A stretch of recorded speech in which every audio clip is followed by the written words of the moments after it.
Sa industriya ng entertainment sa Pilipinas, maraming personalidad ang hinahangaan hindi lamang dahil sa kanilang talento kundi dahil sa kanilang kakayahang makipag-ugnayan sa karaniwang mamamayan. Isa sa mga pinakatanyag na komedyante at host na minahal ng publiko ay si Wally Bayola. Bilang isa sa mga haligi ng programa ng Eat Bulaga, naging bahagi siya ng pang-araw-araw na buhay ng maraming Pilipino. Gayunpaman, ang kanyang buhay hindi lamang kwento ng pagpapatawa. Ito ay isang maslimot na paglalakbay na puno ng pagsusumikap, pagkakamali, kontrobersiya at mga hamon na kanyang hinarap at patuloy na nilalampasan. Si Wally Bayola ay nagmula sa isang simpleng pamilya. Ang kanyang kabataan ay hindi marangya at kinailangan niya magsikap upang makaraos sa pang-araw-araw na buhay.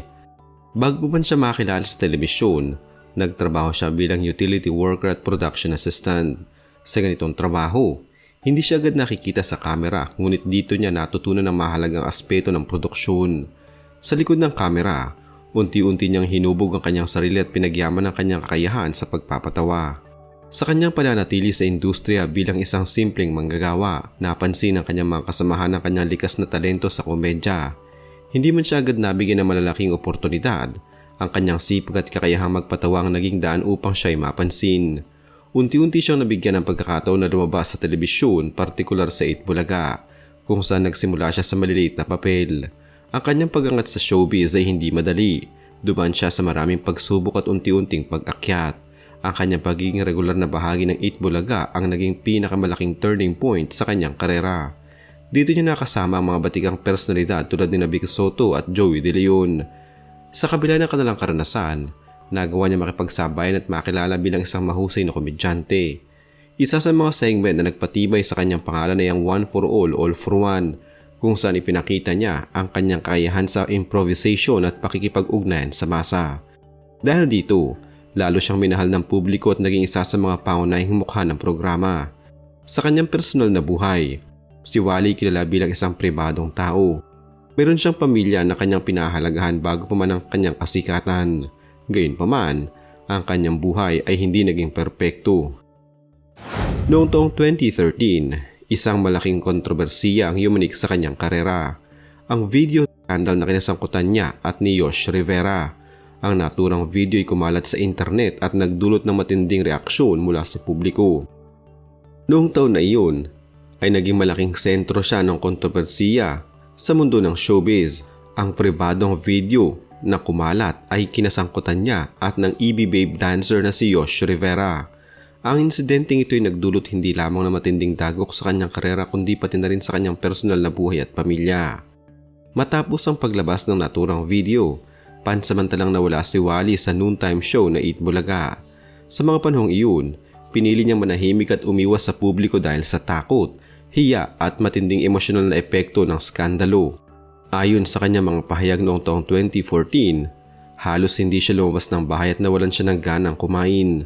Ang kanyang pagkawala sa trabaho ay nagdulot din ng malaking problema ang pinansyal, lalo na't kasabay nito ang pagpapagamot ng kanyang anak na may sakit na leukemia.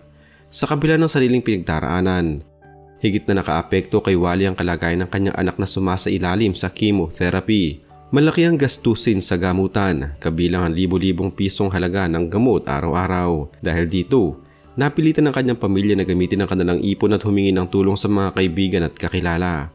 Maging ang kanyang panganay na anak ay pansamantalang tumigil sa pag-aaral upang makatulong sa gastusin ng pamilya. Isang desisyong lubos na nagpalungkot kay Wally bilang ama. Nilinaw noon ni Wally na hindi siya tinanggal sa programa kundi siya mismo ang pusang umatras. Ipinaliwanag din niya na ang video ay matagal nang naitala noong 2010 pa at hindi niya inaasahang muling lilitaw. Ayon sa investigasyon ng National Bureau of Investigation, kapwa biktima sina Wally at Yosh Rivera sa iligal na pagkalat ng nasabing video. Itinanggi rin ni Wally ang mga paratang na si Yosh ang nagpakalat nito at iginiit na pareho silang naapektuhan. Si Yosh ay nawalan ng trabaho at napilitang ihinto ang kanyang pag-aaral. Inamin ni Wally na ang kopya ng video ay minsang na-save sa isang laptop na kalaunan ay ipinagawa sa isang service center. Bagamat kanyang binura ang mga file, natuklasan sa investigasyon na maaari pa rin itong ma-recover. Pinaniniwalaang dito nagmula ang pagkalat ng video at kalaunan ay natukoy ng mga otoridad ang pinagmula nito. Matapos ang ilang buwang pananahimik, unti-unting nakabangon si Wally. Noong Pebrero 2014, siya ay muling nagbalik sa Eat Bulaga. kung saan mainit siyang tinanggap ng kanyang mga kasamahan at ng publiko. Ang kanyang pagbabalik ay naging simbolo ng kanyang pagnanais na magsimulang muli at ituwid ang kanyang pagkakamali. Sa mga sumunod na taon, nagbago ang pananaw ni Wally sa buhay. Madalas niyang binibigyan din sa mga panayamang kahalagahan ng pamilya, kalusugan at pananagutan sa sariling aksyon. Inamin niya ang kanyang pagkukulang at ipinahayag ang pagsisisi sa nangyari. Para sa kanya, ang karanasang iyon ay nagsilbing aral na hindi lamang sa kanya kundi pati na rin sa iba.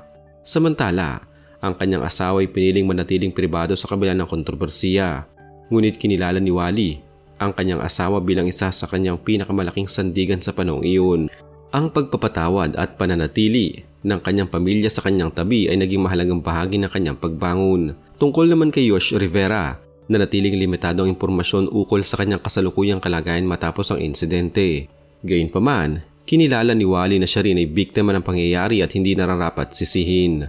Ang insidenteng ito ay nagdulot ng pansamantalang pagkawala niya sa telebisyon at nakaapekto sa kanyang reputasyon. Ang kanyang pamilya ay naapektuhan, ang kanyang relasyon sa kanyang asawa ay dumaan sa matinding pagsubok. Sa kabila ng lahat, humarap si Wally sa kanyang pagkakamali at humingi ng paumanhin. Makalipas ang ilang panahon, siya ay muling tinanggap sa Itbulaga na maging simbolo ng kanyang pagbabalik at pagbangon. Ngunit hindi lamang ang kontrobersiya ang naging hamon sa kanyang buhay. Kamakailan lamang, isang aksidente ang muling nagbigay pansin sa kanyang kalagayan. Ayon sa ulat, nasugatan si Wally Bayola matapos maaksidente habang siya ay nakasakay sa motorsiklo sa Andaya Highway sa Camarines Sur.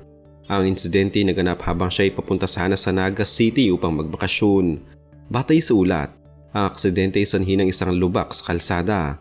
Habang siya ay nagmamaneho ng motorsiklo, hindi niya inaasahan ang sirang bahagi ng daan na naging dahilan upang siya ay mawala ng kontrol at aksidente. Ang ganitong sitwasyon ay hindi lamang mapanganib kundi nagpapakita rin ng kalagayan ng ilang infrastruktura sa bansa na nangangailangan ng agarang aksyon. Agad namang rumisponde ang mga rescuers sa lugar. Nang siya ay matagpuan, siya ay may malay at agad na binigyan ng paunang lunas. Dinala siya sa ospital upang masuri ang kanyang kalagayan. Ayon sa mga ulat, nagtamo siya ng pinsala sa kanyang binti na nagdulot ng limitadong paggalaw. Bagamat hindi ito itinuturing na life-threatening, nangangailangan ito ng sapat na pahinga at follow-up na medical check-up upang tuluyang gumaling. Sa kabila ng insidente, nananatiling positibo si Wally Bayola. Ayon sa mga pahayag, siya ay determinado na makarecover agad at makabalik sa kanyang normal na gawain. Ang kanyang positibong pananaw ay nagpapakita ng kanyang katatagan sa harap ng pagsubok. Kapansin-pansin din na ilang oras lamang matapos ang kanyang aksidente ay naitala na namang panibagong insidente sa parehong bahagi ng Andaya Highway. Ipinapakita nito na ang problema sa kalsada ay hindi isang isolated case kundi isang seryosong issue na dapat bigyang pansin.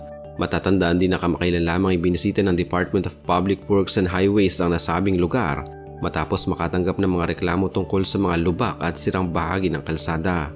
Ang insidenteng ito ay hindi lamang kwento ng isang aksidente kundi isang paalala sa kahalagahan ng maayos na infrastruktura at kaligtasan sa kalsada. Ipinapakita nito na kahit ang mga kilalang personalidad ay hindi ligtas sa mga panganib na dulot ng kapabayaan sa mga pampublikong daan. Sa kasalukuyan, si Wally Bayola ay patuloy na nagpapagaling mula sa kanyang pinsala.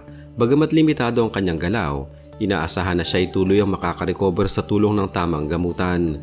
Patuloy pa rin siyang aktibo sa kanyang karera at inaasahang babalik sa kanyang mga gawain sa telebisyon sa lalong madaling panahon. Sa kabuuan, ang buhay ni Wally Bayola ay isang malinaw na halimbawa ng paglalakbay ng isang tao sa mundo ng showbiz. Mula sa kanyang simpleng pinagmulan, sa kanyang pag-angat sa industriya, sa kanyang pagharap sa kontrobersiya hanggang sa kanyang kasalukuyang pagsubok, makikita ang kanyang katatagan at determinasyon. Sa huli, ang kanyang kwento ay nagbibigay ng mahalagang aral. Ang buhay ay puno ng pagsubok, ngunit ang tunay na sukatan ng tagumpay ay kung paano natin hinaharap ang mga ito. Si Wally Bayola ay patunay na sa kabila ng pagkakamali at pagsubok, may pagkakataon pa ring bumangon at magpatuloy. Ang kanyang buhay ay isang inspirasyon sa marami. Isang paalala na ang bawat pagkakadapa ay may kaakibat na pagkakataon upang muling tumayo at magpatuloy sa laban ng buhay.